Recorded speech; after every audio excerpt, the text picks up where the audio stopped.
빗방울이 후두둑이라는 작품 많이들 보셨는지 모르겠어요. 이 작품과 또 그 뒤에 나오는 작품들이 뭔가 젊은 여성이 주인공인 작품들이에요. 너였구나 라는 작품도 그런데 어느 5월 한 날 마이클이 찾아왔다 라는 작품도 이제 성인 인물이 등장하는 작품인데요. 그리고 이제 지금의 최근작 두 권 이야기를 하면 될 것 같은데요. 전미화 작가가 드디어 다시 어린이와 가족의 이야기로 돌아왔는데 오빠와 손잡고를 읽고 많은 사람들이 충격을 받았어요. 그런데 얼마 안 돼서 바로 달 밝은 밤을 읽고 더 충격을 받았어요.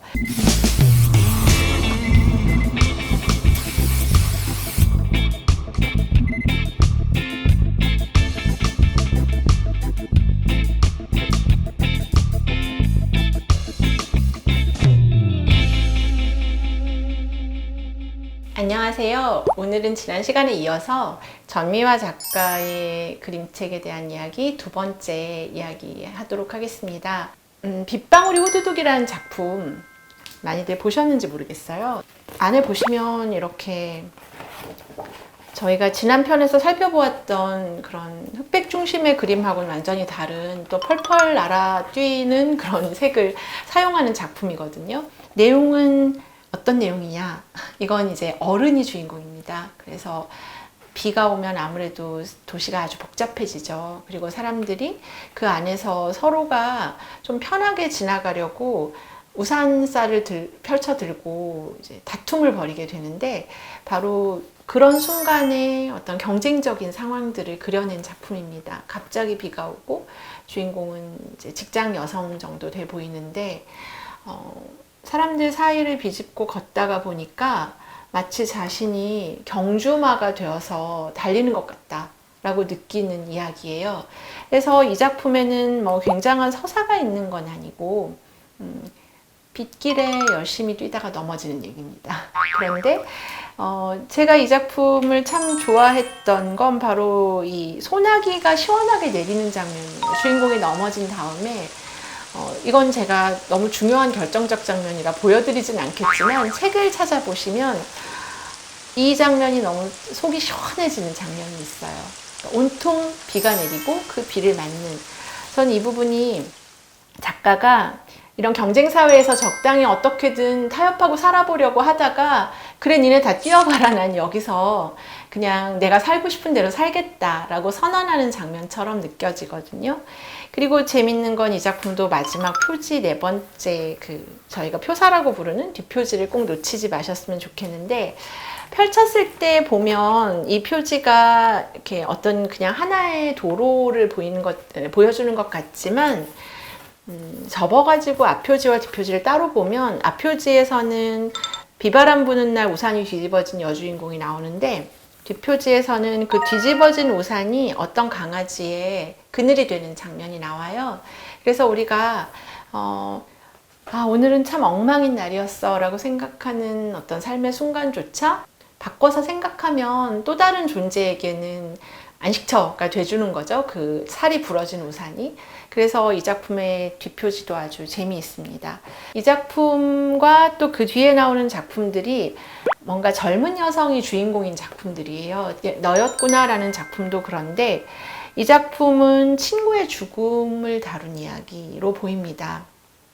물론 여기서도 씩씩해요처럼 친구가 정말 죽었는지를 놓고 여러 가지 이제 해석이 있을 수 있지만 제가 이해하기에는 사춘기였던 청소년기였던 때에 굉장히 가깝게 지냈던 친구가 갑작스럽게 세상을 떠났고 그리고 이 사람은 자기의 시간을 살아오느라고 친구를 잊었어요.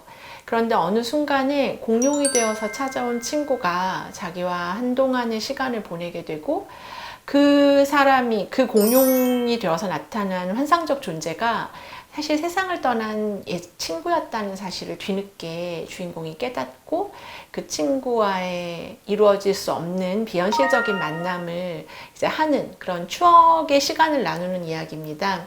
그런데 이 판타지가 우리가 청소년기에 경험했지만 이렇게 애써 지웠던 많은 잊고 싶었던 순간이나 좀 가슴 아팠던 기억들을 동시에 회상하게 하는 힘이 있는 것 같아요. 그런데 이 작품을 어린이들이 읽으면 이게 과거를 회상하는 이야기이기 때문에 사실 그 감정에 공감하기는 참 힘든 이야기인 건 맞습니다. 저희가 동화를 쓸 때도 연령이 낮은 독자를 위해서는 회상 장면을 잘 쓰지 않거든요. 그건 지난 시간을 기억하고 되돌아보는 일 자체가 어린이에게 그렇게 흥미로운 일이 아니기도 하고 또 그 힘이 저희들보다 좀 약해요. 그런데 저는 그럼 어린이는 이 책을 어떻게 읽을까 생각해 보면 내가 그냥 평범하게 잘 살고 있었는데 나를 안다고 하는 낯선 존재가 찾아와서 나하고 재밌게 사는 얘기, 그냥 그렇게 읽을 것 같아요. 그리고 그 비현실적인 존재가 알고 봤더니 옛날 친구래. 와, 대박. 약간 이렇게 하면서 뒤에 반전이 있는 그냥 그런 이야기로 읽어도 흥미로운 이야기가 아닐까 생각이 됩니다. 그리고 물싸움이 2017년작인데 이 작품은 역시 어른 주인공이죠. 논에 물대는 농부들의 싸움을 다룬 얘기예요. 가뭄에. 그리고 제 논의 물대기라고 하죠. 저희가 아전인수라고 하는 그 얘기가 이 작품 전체의 줄거리인데 보통 제 논의 물대기 하는 사람들에 대해서 어떻게 얘기하나요? 나쁜 거죠. 다른 사람하고 물을 잘 나눠야지. 자기 논에만 물대는 건 나쁜 사람이다. 이렇게 말하는데요. 전미화 작가 작품은 그 느낌을 살짝 피해가요. 그러면서 농부 입장에서는 정말 어떻게든 내 논에 물을 대고 싶고 내 벼가 타 죽어가는데 가만히 있을 수는 없어 라는 그 생명을 키우는 자들의 뜨거운 열기? 이게 느껴지는 작품이에요. 당장 내 자식 같은 벼가 이렇게 타들어가는데 뭐라도 해야겠다는 그런 농부들의 막 애절함이 느껴지는 장면들이 있거든요. 그리고 이제 이 작품 다음의 작품으로 어느 우울 한날 마이클이 찾아왔다라는 작품도 이제 성인 인물이 등장하는 작품인데요. 빗방울이 후두둑하고 이렇게 같이 놓으면 약간 커플처럼 보이는 책이기도 해요. 출판사도 다르고 출간 시점도 다른데 저는 이 색깔을 전미화 컬러라고 생각하는데 아주 자연 속에 있는 색깔들을 활용하면서도 원초적인 느낌을 주는 그 붓터치와 또 색의 배합이 아주 인상적이죠. 여기는 또 어떤 얘기가 나오냐면 아마 많은 분들이 그 기억 속에나 있을 법한 더블데크 카세트 아세요? 그러니까 카세트 테이프가 들어가는 그런 노래 재생 기계가 있었어요, 옛날에. 그래서 주인공이 이제 그런 기계를 들고 나타나는 얘기인데요. 춤추는 공룡이 나타나서 진짜 춤추는 얘기예요. 이 마이클이라는 존재는 우리 현실의 틈을 보고 파고 들어오는 낯선 사람이에요. 그렇지만 춤을 추면서 들어오는 사람이고 그를 의심하기보다는 그와 함께 뭔가를 할 수밖에 없게 만드는 이제 흥이 있는 그런 존재죠. 우울한 날 찾아오는 마이클 이야기. 이 작품도 전미화 작가는 성인을 위해서만 작품을 쓰나 봐 라고 말하게 만드는 중요한 책이 되었습니다. 지금 이번에 사일런트 북에서 그 어너리스트에 선정된 그러던 어느 날이라는 작품이 발간이 되죠. 이 작품에서 저는 전미화 작가가 미영이 이후로 또 한 번 자신의 작품 세계를 다른 차원으로 또 올려놓았다라고 생각하는데요. 저는 이 표지를 보고 이것은 그림책은 하나의 박물관이라고 또는 갤러리라고 얘기하는 것의 의미를 이 표지에서 느낄 수 있다라고 생각했어요. 굉장히 저를 경건하게 하는 표지였어요. 그런데 두 표지를 이렇게 딱 넘기면 다시 전미화의 색깔이 등장하면서 이 자연의 엄청난 에너지가 있는 뒷표지죠. 이건 완전히 분할 표지여서 뒤를 따로따로 보셔야 되는데 그런데 이렇게 강렬한 색감의 뒷표지와 아주 경건하게 만드는 그러면서도 원초적인 앞표지의 중간에 뭐가 있냐면 이렇게 검은 면지가 있는 거죠. 그래서 이게 저는 그 극중의 무대를 들어가는 안막 같다고 생각이 됐고 이제 막이 열리면서 그 어떤 주인공이 조명이 들어오면 무대에 딱 앉아있는 장면 있잖아요. 그리고 이제 우리가 숨을 죽이고 그 사람 얘기에 관심을 가지게 되는 약간 그런 구성으로 되어 있어요. 그래서 벤치에 한 인물이 앉아있고 이제 여기가 1막이죠. 그런데 이 사람은 너무나 무채색의 환경에서 정신없이 일을 해요. 여기가 콜센터일 수도 있고 뭐 개발자 사무실일 수도 있고. 그런데 퇴근 시간 이미 지났어요. 6시에서 10분이나 지났는데 아무도 퇴근할 생각이 없고 다 일을 하는 환경에 있다가 만원 지하철을 타고 이제 집으로 옵니다. 그리고 집에 오다가 맨홀에 빠져요. 그런데 이 사람이 맨홀에 빠지는 장면이 그려져 있지가 않아요. 그림책에. 그래서 많은 분들이 이 주인공이 다쳤다는 걸 모르고 책을 읽으세요. 그런데 잘 보시면 장면과 장면 사이에 맨홀이 있고 거기를 보지 않고 걸어가고 있는 주인공이 있어요. 그럼 이제 그 다음 장면은 빠지는 거잖아요. 결국은 이제 다리를 다쳐서 집에만 있게 된 주인공이 그 사이에 식물을 키우면서 벌어지는 일입니다.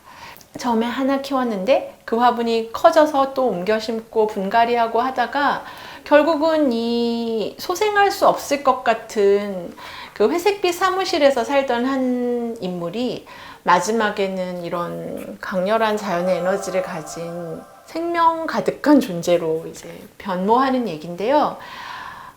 아시다시피 이분이 여성이잖아요. 지금 신체를 보면 우리가 지정성별 여성처럼 보이는 몸을 가지고 있어요. 뭐 여성이라고 지정돼 있지는 않지만 이 글 텍스트에서. 그런데 여기 보면은 이 사람이 이렇게 농작물을 키우면서, 농작물이 아니죠. 이제는 그냥 거의 약간 임업을 하는 사람처럼 나중에는 그런 장면이나 트럭을 몰고 가는 장면들을 보면 이 생명을 키우는 한 주인공의 그런 격렬한 몸동작이라든가 그 힘, 이런 게 느껴지는 그림이거든요. 그래서 전 그러던 어느 날이 여러 의미가 있지만 여성이라는 존재를 바라보던 하나의 시선에 대전환을 주는 그런 작품이라고 생각했어요. 저 여기 나오는 주인공 같은 친구들이 있어요, 저한테도. 그래서 그런 어떤 비혼 여성의 삶을 생각하게 하는 작품이고요. 그 다음에 나온 어쩌면 그건이라는 작품은 이제 그러던 어느 날 바로 뒤에 출간된 작품인데 2019년작이에요. 이게 몇 달을 두고 작품이 계속 나왔기 때문에 출간될 무렵에 전미화 작가는 이제 갤러리를 차렸나 봐 라고 사람들이 많이 얘기할 정도로 이 작품도 회화적인 특성이 아주 강한 작품이에요. 이 반투명의 북커버를 벗기면 이제 이런 푸른 산이 나오는 그런 구조로 되어 있어요. 그리고 이제 여기서는 사람이 안 나옵니다. 바람, 노을, 바다, 이런 것들이 주인공이에요. 그리고 매우 그 시적인 표현 때문에 동시 아니고요. 이제 어른들이 읽는 시와 같은 그런 문장, 그리고 그 텍스트가 그림을 설명한다기보다는 이제 좀 독자적인 길을 걷는 그 텍스트예요. 그런 의미에서 전미화 작가가 소설을 썼는데 단 한 편의 시를 썼다면 그건 어쩌면 그건이다 라고 생각합니다. 그리고 이제 지금의 최근작 두 권 이야기를 하면 될 것 같은데요. 이 두 권이 오빠와 손잡고와 달 밝은 밤이에요. 그래서 이 두 권의 책이 거의 나란히 나왔습니다. 오빠와 손잡고를 읽고 많은 사람들이 충격을 받았어요. 그런데 얼마 안 돼서 바로 달 밝은 밤을 읽고 더 충격을 받았어요. 전미화 작가가 드디어 다시 어린이와 가족의 이야기로 돌아왔는데 이 작품이 우리한테 충격을 주었다기보다 작가가 우리가 경험하고 있었던 2020년의 현실을 너무 정확하게 그렸기 때문에 생기는 충격들이 있었어요. 어린이들은 학교를 가지 못하고 집에 있었어요. 어쩔 수 없었죠. 저희가 코로나 때문에 다 집에 아이들이 이제 따로따로 있는데 그 사이에 아동학대가 급증했어요. 그리고 많은 아이들이 고통을 받았고 실제 시신으로 발견된 아이들도 있었고, 근데 그런 뉴스들 사이에 오빠와 손잡고 하고 달 밝은 밤이라는 두 권의 책이 나온 거죠. 오빠와 손잡고는 10년 전에 만든 더미북이 책으로 출간된 경우인데요. 그러니까 이 작가는 이 작품을 2020년 현실을 가지고 그린 게 아니죠. 그런데도 2020년에 출간되면서 그 사회적 현실을 너무 냉정하게 그려낸 거 아닌가. 그래서 우리들로 하여금 너무 어른들이 많이 반성하게 하는 그런 가슴 아픈 책이 되었어요. 20몇 년 전에 본인 자신의 경험으로 어느 철거 현장을 목격했던 경험이 있었대요. 포크레인의 굉음이 이제 아이들의 주거지를 허물고 또 일상에서 아끼던 물건들은 다 폐기물로 분류돼서 처리되어 버리고 그러면서 아이들은 집이 콩콩콩콩 이제 무너지는 걸 보면서 자기 마음이 다시 무너지는 걸 느끼죠. 그런데 이 아이가 할 수 있는 유일한 일은 뭐예요? 오빠랑 손을 잡는 일인 거예요. 그리고 우리 집은 없어졌지만 우리가 더 높고 더 먼 곳으로 이사 가야 하지만 그래도 우리 잘 살 수 있지 이러면서 이제 오빠 믿고 따라가는 여동생 이야기입니다. 그런데 이제 이 어린이들의 상황은 그럼 옛날보다 어떻게 됐을까? 달 밝은 밤에서 등장한 어린이가 철퇴와도 같은 말을 하죠. 여기에서 많은 분들이 이제 마음 아파했던 장면이 있어요. 나는 나를 믿을 것이다 라는 문장이 나와요. 그리고 달과 함께 살아갈 것이다. 이 주인공도 오빠와 손잡고처럼 어떤 이 힘든 상황에 놓인 어린이라는 점은 같은데 우리 오빠와 손잡고 어린이는 달려라 오토바이랑 비슷한 가족이에요. 가족은 사이가 좋아요. 그런데 달 밝은 밤의 어린이는 가정폭력에 노출된 아이여서 이 어린이는 기댈 데가 없어요. 그리고 기댈 데 없는 아이가 유일하게 기대는 것이 바로 보름달에 기대는 거죠. 그래서 자기는 누구도 믿지 않고 달만 믿고 살아가겠어요 라고 어린이가 얘기하는데 거기에 대해서 우리가 이 어린이한테 무엇을 해줄까를 어른이 더 많이 생각하게 하는 그런 그림책입니다. 작가는 이제 이 작품을 통해서 어떤 얘기를 하고 싶었냐면 행복한 결말을 그래도 바란다 라고 얘기했어요. 그리고 인터뷰에서 결국은 옆을 보면 또 누군가 있다. 그게 오빠일 수도 있고 보름달일 수도 있고 여기서 보름달은 진짜 달이 아니라 달로 상징되는 전 사회적 양육의 모습이라고 생각해요. 그러니까 분명히 엄마나 아빠는 너무 어렵고 아이를 학대할 수도 있지만 발견하고 구조해주고 손을 내밀어주는 사람이 보름달이 아닌가 이제 그런 생각을 하면서 읽었습니다. 그리고 어린이가 울지 않고 잘 자랄 수 있는 세계, 그런 세계를 전미화 작가는 바라고 있는 거죠. 그래서 그 부분을 오해하지 않고 읽으셨으면 좋겠어요. 늘 많은 분들이 이 작가의 지독한 리얼리티 때문에 작가가 너무 어둡게 얘기하는 것 같다라고 생각하시는데 저는 어린이의 목소리가 꼭 밝기만 하지는 않고 울음을 이렇게 짜증으로만 번역하잖아요, 우리 사회는. 그런데 울음 속의 이야기를 잘 들어주는 작가라고 그렇게 생각하고 있습니다. 그래서 자신의 편이 필요한 아이들에게 작가는 최선을 다해서 편이 되어주고 있고 중간에 잠시 어른들 얘기를 했지만 다시 요즘 어린이들 얘기를 하고 있다. 그래서 전미화 작가의 70년대 미영이가 아니라 이제 2020년에 또 다른 누군가 이야기를 기다리게 됩니다. 다음에는 또 다른 작가의 세계를 같이 탐색해 보도록 하겠습니다. 감사합니다.